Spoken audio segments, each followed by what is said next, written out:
the Foreign Secretary. So, maniwala ka o hindi?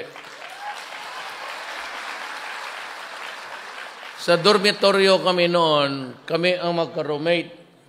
Bright ito. Valedictorian, salutatorian ito nag-graduate. Finance Secretary. Kindergarten to high school. Kasi napaalis ako sa Ateneo, second year. Siya na lang, but they graduated yung klase namin. He was the valedictorian. Oh. Secretary of Agriculture. Governor Manny Piñol is a magna cum laude graduate yan. Ito lang. Graduate, magna, puro yan sila mga utak. Di mo ba alam yung secretary mo of defense? Classmate ko yan.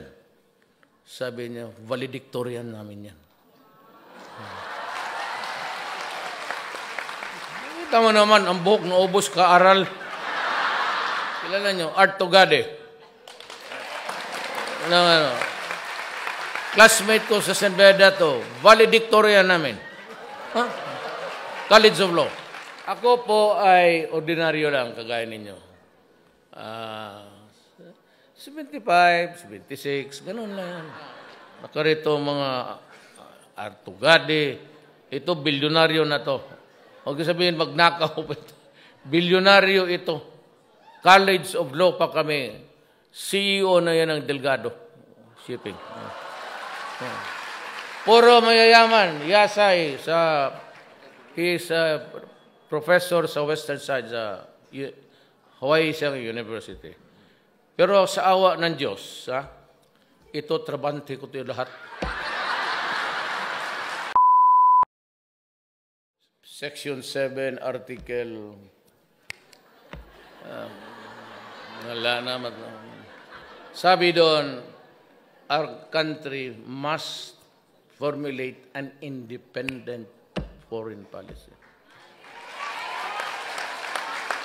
Ayaw ko dyan, kasi yung mga Amerikano nandyan, sabihin naman ng mga militar, sir, kailangan natin ng equipment, gano'n. You know, sabi ko nga sa military, I am not a wartime president. Remember that. I am a president seeking peace for my country. Kaya, nung na-presidente ako, inuna ko na ang komunista. Sabi ko, we have been fighting for 45 years. Do you mean to say that you want another 45 years of fighting? Magkasama kami, left po ako, sa left ako. Hindi ako kandidato sa mga oligarch pati mayan. Left talaga.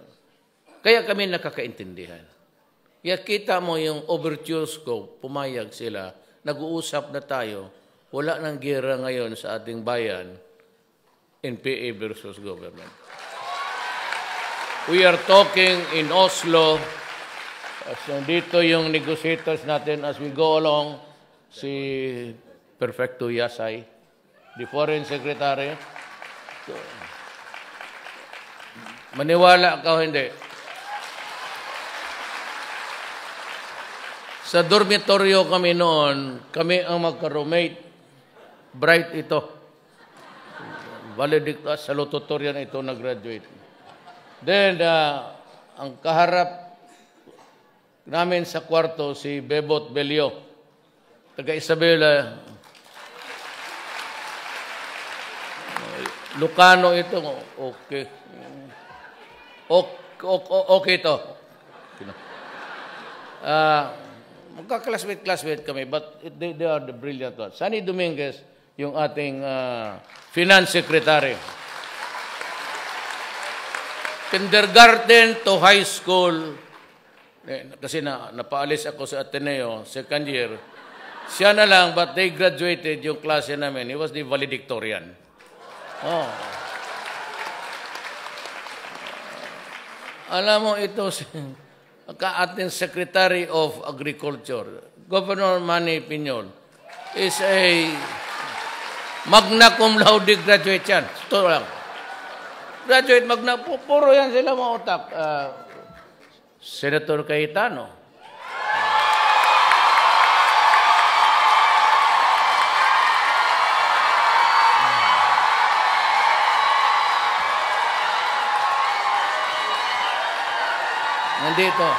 Nandito si Ma'am Lani, Mayor ng Taguig. Asawa niya, Ma'am. Tama, maganda si Ma'am. Gwapo si Cayetano. Pero kung ako kasing gwapo niya, ako, ubos. Pacquiao, ibig sabihin.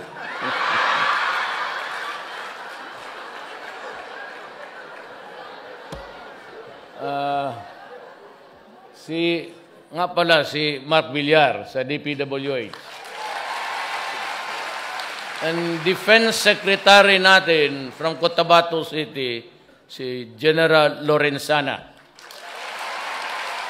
Alam mo ito, si General Lorenzana, ang may sabi pa sa akin, taga Cotabato City ito, Ilocano, pero Cotabato. Yung mga Ilocano lunggo sa... Yan, tapos si pastor pa ang may sabi sa akin. Ano, abid mo ba alam yung sekretary mo of defense? Classmate ko yan. Sabi niya, valedictorian namin yan. Kita mo naman, ang buhok na ubos ka-aral.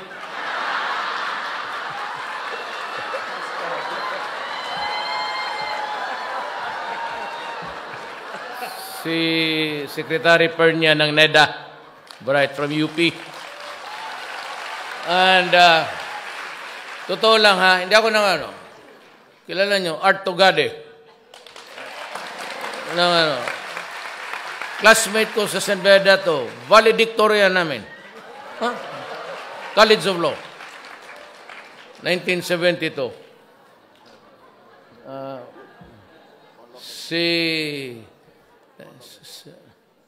Sa DTI,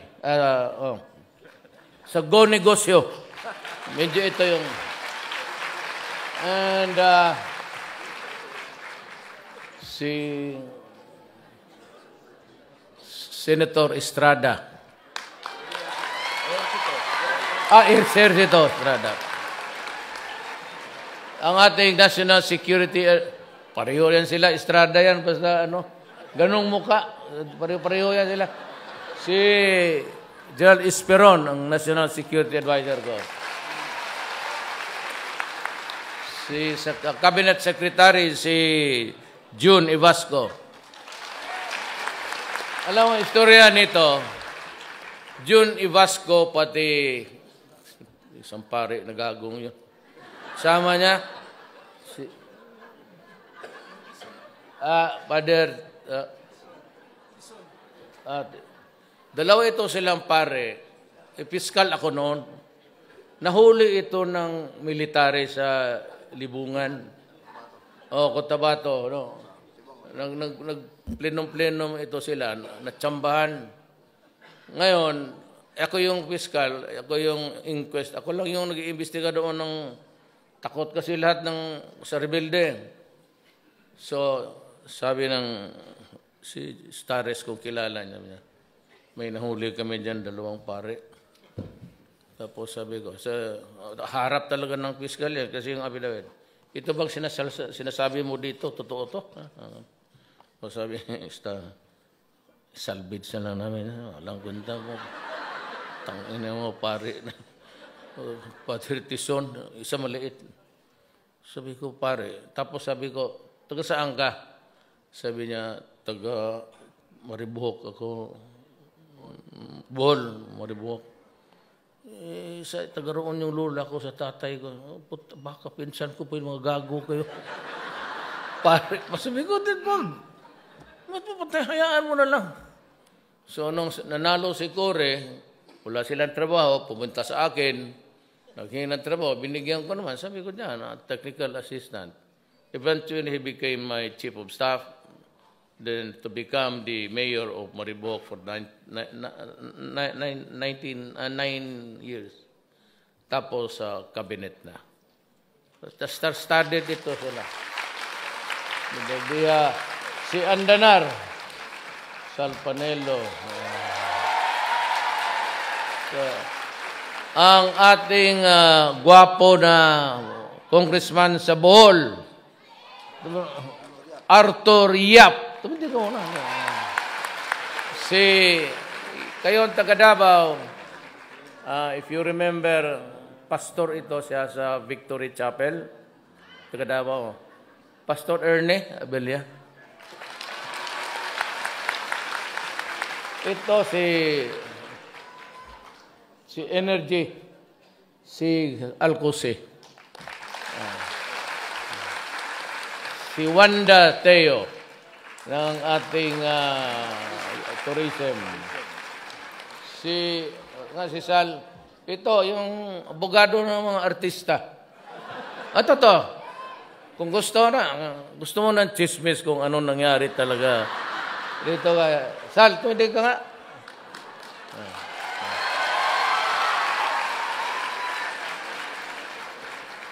Itong si Sal, hardworking. Yumaman lang ito sa mga away ng mga artista. Yung mag-asawa, yung magkakaso-kaso.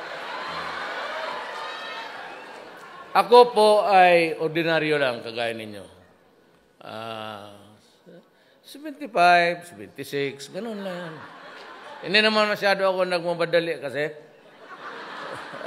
I finished my high school 7 years. Sabi ng nanay ko, Rodrigo, matapos ka kaya? Sabi ko, wala man tayong pagmadalaan dito sa buhay na to. Sige lang, bilyar. Minsan nahuli pa ako ng nanay ko, yung talagang takot, binalo sa ganon-ganon. Kaya yung nanay ko kung buhay ngayon, i-demanda ko ng child abuse.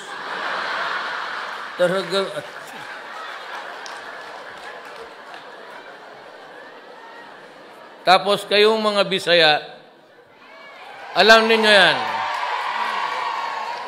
We have this colloquial term na hanggang pantalan ka lang. Di ba?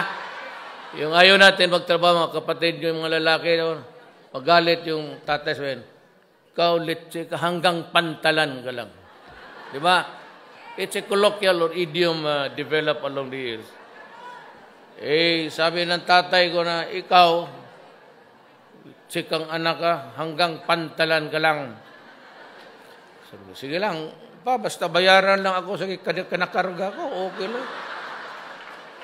Pero sa totoo lang itong lahat na nakarito mga artugadi, ito bilyonaryo na to. Huwag sabihin magnakaw pa ito. Bilyonaryo ito. College of Law pa kami. CEO na yan ng Delgado Shipping. Puro mayayaman. Yasay he's a professor sa Western Side sa Hawaii University. Pero sa awa ng Diyos, ito trabante ko ito lahat.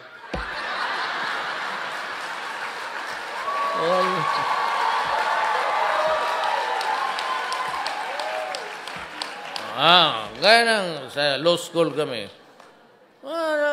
Classroom kami naman doon sa College of Law, magtinginan lang sa mata. Kaya kung mag-aral ka noon ng libro, ganoon ka talaga.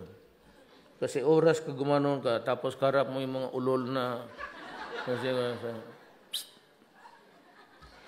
Sige.